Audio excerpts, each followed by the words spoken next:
Hey guys, so today I'm going to be looking at more Am I Wrong stories. Yeah, let's just get right into the video. Okay, you guys are probably going to hear this toad croak. There it is. It's outside my freaking room and yep, it's just chilling there, so sorry if that annoys you. I'm 22 and I'm the product of an affair. My dad is about 25 years older than my mum, so all three of my siblings from him are 17 plus years older than me. I didn't have a relationship with that side of the family for majority of my childhood, but my dad and grandparents often sent money, holiday cards, birthday gifts, etc. I'm a lot closer to them now and have good relationships with all of my siblings, nieces and nephews until this happened. I own a 1976 Corvette Stingray that was gifted to me by my maternal grandpa when I turned 17. I've built this car up from my roller and it's my most prized possession. I went out of town for 2 weeks for work and left my car in my paternal grandparents' garage.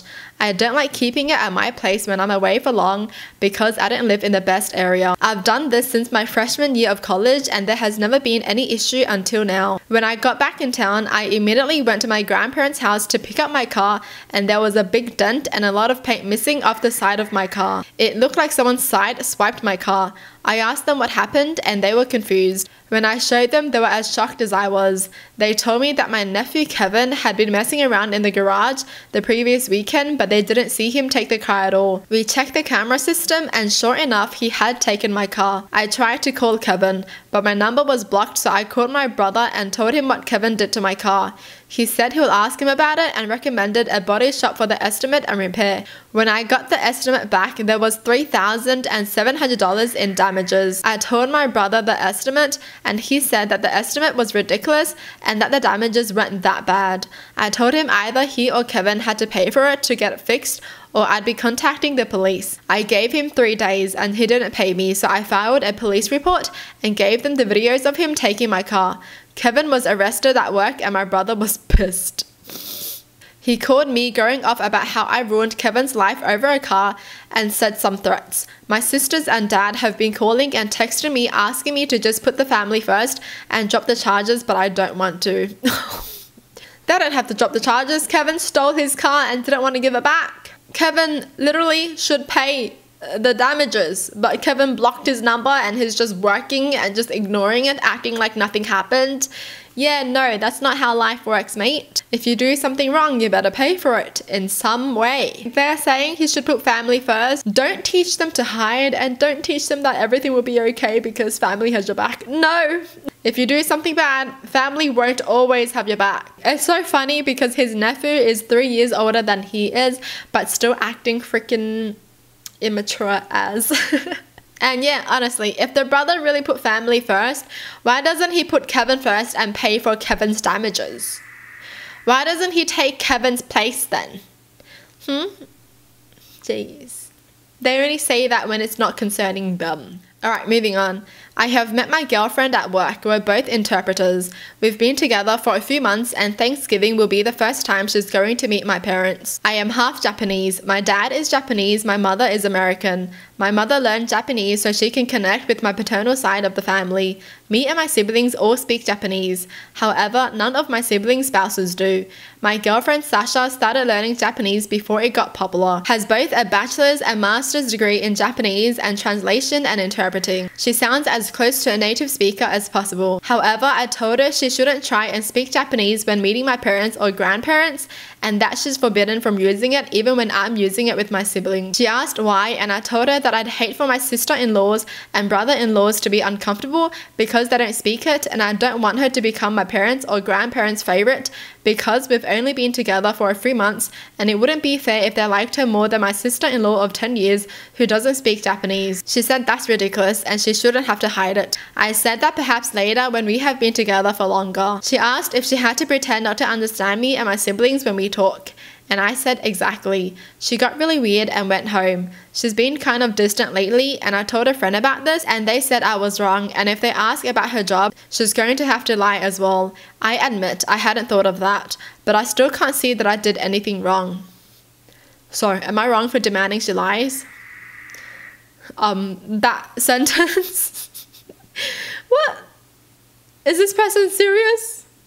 I want you to lie about something. Am I wrong for that? What? You're clowning, dude. You're a clown. Why don't you want your partner to be themselves? Yo, crazy. Like, respect your partner. Your partner literally worked so hard to speak Japanese, to understand that language, and you're not gonna let her use it in front of your parents who are Japanese? Like, it's not even unfair to the sister-in-law or the brother-in-law. It's been 10 years since the sister-in-law has been their sister-in-law, right?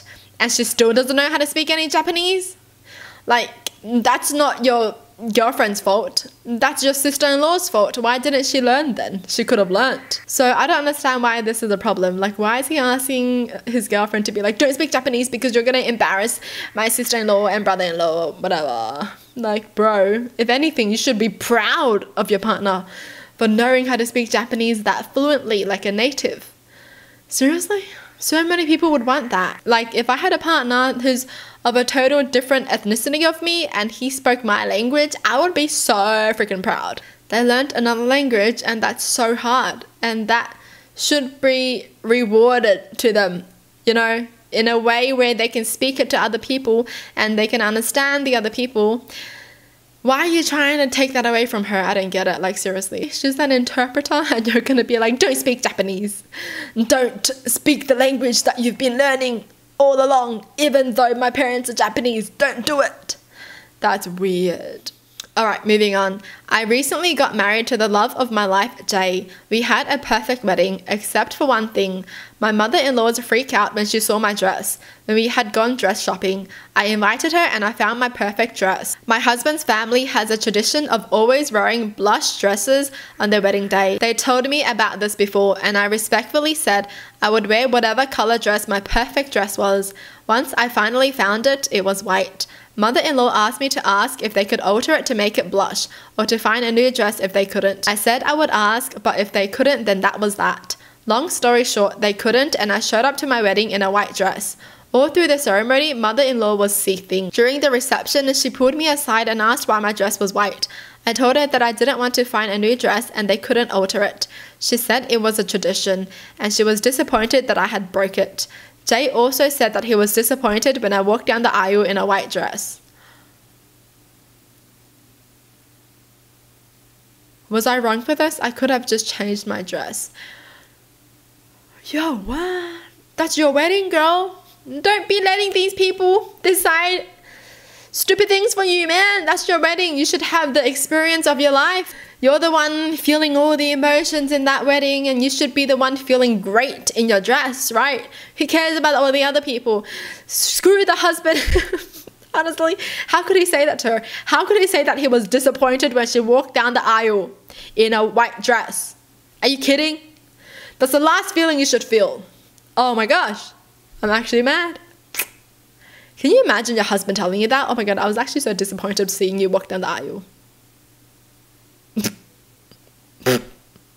Yo, if my future husband don't cry, I'm out. I'm kidding. I'm just kidding. No, but seriously, do you know what I mean? Like, you should expect your partner to be like, you know, not be like, how frustrating. I have a daughter with cancer, specifically osteosarcoma. She got diagnosed with osteosarcoma about 3 months ago. The tumor was on her hip and she was able to get limb salvage surgery 2 weeks ago. Well, about 3 days before her surgery, we found out that 3 girls she considered friends, obviously not anymore, were making fun of my daughter. They said she was being dramatic and that chemotherapy probably doesn't make you that sick, and they were making fun of her being bold. Of course, that hurt my daughter because before this, she considered them to be friends.